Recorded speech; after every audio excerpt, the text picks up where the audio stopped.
Hello guys Mirai so దానికి సంబంధించిన ఒక సాంగ్ అయితే రిలీజ్ చేశారనమాట.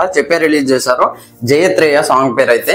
సో దానికి సంబంధించి లిరికల్ వీడియో సాంగ్ అయితే రిలీజ్ చేశారు. ఫస్ట్ ఇంప్రెషన్ సాంగ్ అయితే నాకు పిచ్చి పిచ్చిగా నచ్చేసింది భయ్య. ఎవరైనా వినని వారు ఇప్పటి వరకు వింటే ఈ వీడియో కొత్తగా చూస్తున్నట్లయితే సబ్స్క్రైబ్ చేయండి, లైక్ చేయండి, షేర్ చేయండి. వినని వారు ఎవరైనా ఉంటే వాళ్ళు వినని వారు ఎవరైనా ఉండుంటే మాత్రం వాళ్ళు ఖచ్చితంగా వెళ్ళి సాంగ్ వినండి. ఫస్ట్ ఇంప్రెషన్ గూస్ బంప్స్ అనిపించింది. అంటే నా పర్సనల్ ఒపీనియన్ నేను ఎట్లా చెప్తున్నా అంటే నేను డైరెక్ట్ వినలేదు, ఇయర్ ఫోన్స్ పెట్టుకొని విన్నా. ఒక మంచి ఎక్స్పీరియన్స్ అయితే ఇస్తుంది. ఆ లిరిక్స్ విన్నప్పుడు అయితే నాకైతే మైండ్లోకి వెళ్ళి అయితే పోతలేవు. అంటే చంద్రబోస్ గారు అయితే లిరిక్స్ రాశారు, ఆయన ఏ రేంజ్లో రాస్తారో మన అందరికీ తెలిసిందే విషయమే. అండ్ ఇంకోటి జయత్రేయ, దీనికి మీనింగ్ ఏంటంటే మహావిష్ణువుకి సంబంధించిన ఒక పదం అని చెప్పేసి గూగుల్ అయితే చెప్తుంది. అండ్ దాంతోపాటు విక్టరీ, విజయం సాధించబోయేవారు, విజయం సాధించిన వారు.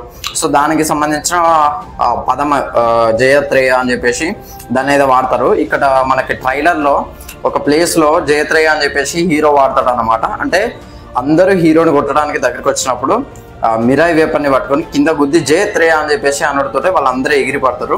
మేబీ ఒక మంత్రం టైప్ అని కూడా అనుకోవచ్చు మనమైతే. నాకు తెలిసి ఈ సాంగ్ ఎప్పుడు వచ్చే ఛాన్స్ ఉందనంటే హీరో విన్ అయ్యే ఛాన్స్. అంటే హీరో విన్ అవ్వబోతున్నాడు, హీరో పోరాటం చేస్తున్నాడు. సో ప్రీ క్లైమాక్స్లో వచ్చే ఛాన్స్ అయితే ఉన్నది. చెడు మీద మంచి గెలిచే టైంలో సాంగ్లో ట్రావెలింగ్ చూపెట్టారు. అంటే హీరో దేన్నో వెతుకుతూ వెళ్ళడాన్ని అయితే మనం క్లియర్గా గమనించవచ్చు. Maybe book or something else నాకు తెలిసి. అండ్ తనతో పాటు దేవుడు, అదే ఆయుధం, మిరాయి అనే ఆయుధం అయితే తనకి ప్రొటెక్షన్ ఇస్తూ ఉండాలి. అండ్ లిరిక్స్ చూసుకున్నట్లయితే చంద్రబోస్ గారు ఎక్స్ట్రీమ్ రాశారు. దాని గురించి నేను ప్రత్యేకంగా చెప్పనక్కర్లేదు. మనకి అంటే ఆయన మూవీస్లో ఆయన లిరిక్స్ అయితే డిసప్పాయింట్ చేయవు. ఎవ్రీ మూవీలో ఒక కొత్తదనాన్ని అయితే ఇస్తారన్నమాట.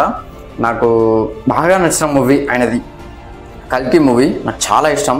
థీమ్ ఆఫ్ కల్కి సాంగ్ మీరు వినండి. సో దాంతోపాటు అంటే ఇది విన్నప్పుడు ఎట్లాంటి ఫీలింగ్ అయితే వచ్చిందో అది కూడా విన్నప్పుడు అట్లాంటి ఫీలింగ్ అయితే వచ్చింది. సో అందుకనే రికమెండ్ చేస్తున్నా. అండ్ దాంతోపాటు విజువల్స్ క్వాలిటీ అసలు నేనైతే వెరీ వెరీ ఎగ్జైటింగ్ ఉన్నా. ఎందుకంటే అట్లాంటి విజువల్స్ ఎక్స్పీరియన్స్ చేయాలని అయితే నాకున్నది. ఆఫ్టర్ కల్కి తర్వాత one of the best visual effects ఉన్న మూవీ మిరాయి అవుద్దని ఒక చిన్న హోప్ అయితే ఉన్నదన్నమాట. అండ్ డిఓపి గురించి మాట్లాడాలి. సో ఆయనే కార్తిక్ ఘట్టమనేని గారు డిఓపి, ఆయనే డైరెక్టర్ అనమాట. సో ఇదైతే చాలా కష్టం. అంటే నువ్వు డిఓపిగా వర్క్ చేస్తూ ఇంకోవైపు డైరెక్షన్ డిపార్ట్మెంట్ చూసుకోవాలి, అన్నీ చూసుకోవాలి. సో అదైతే వెరీ వెరీ టఫ్ అన్నమాట. సో అందుకనే అంత బాగా వచ్చాయని చెప్పుకోవచ్చు విజువల్స్ అయితే. ఈ సాంగ్ని మనం థియేటర్లో విన్నప్పుడైతే అంటే ఒకసారి ఊహించుకోండి, థియేటర్లో ఇట్లాంటి సాంగ్ మీకు స్టోరీ చాలా బాగా కనెక్ట్ అవుద్ది. నాకు తెలిసి 100% ఆ స్టోరీ కనెక్ట్ అవుతుంటే ఇట్లాంటి హీరో గెలిచే టైంలో ఈ సాంగ్ పడితే అసలు ఇంకా వేరే లెవెల్కి వెళ్ళిపోతుంది అని చెప్పుకోవచ్చు సాంగ్ అయితే. సో September 12th థియేటర్లో అందరికీ పూనకాలే అని చెప్పుకోవచ్చు. నిజంగా గౌరవహరి మ్యూజిక్ అయితే వేరే లెవెల్ ఉన్నది. నాకు చాలా చాలా ఇష్టం. ఆ బ్లాక్ స్పాట్ బీజం వచ్చింది కదా, మైండ్లోకి వెళ్ళేది పోతలేదు. సో ఎనీవేస్ జయత్రేయ సాంగ్ అయితే చాలా బాగుంది. ఇప్పటి వరకు వినని వారు ఎవరైనా వింటే వినే ప్రయత్నం చేయండి. సో ఇది ఫ్రెండ్స్ ఓవరాల్గా మిరాయిస్కి సంబంధించిన జయత్రేయ సాంగ్ రివ్యూ అయితే. వీడియో నాకు లైక్ చేయండి, షేర్ చేయండి, కామెంట్ చేయండి, ఛానల్ సబ్స్క్రైబ్ చేసుకోండి. థ్యాంక్స్.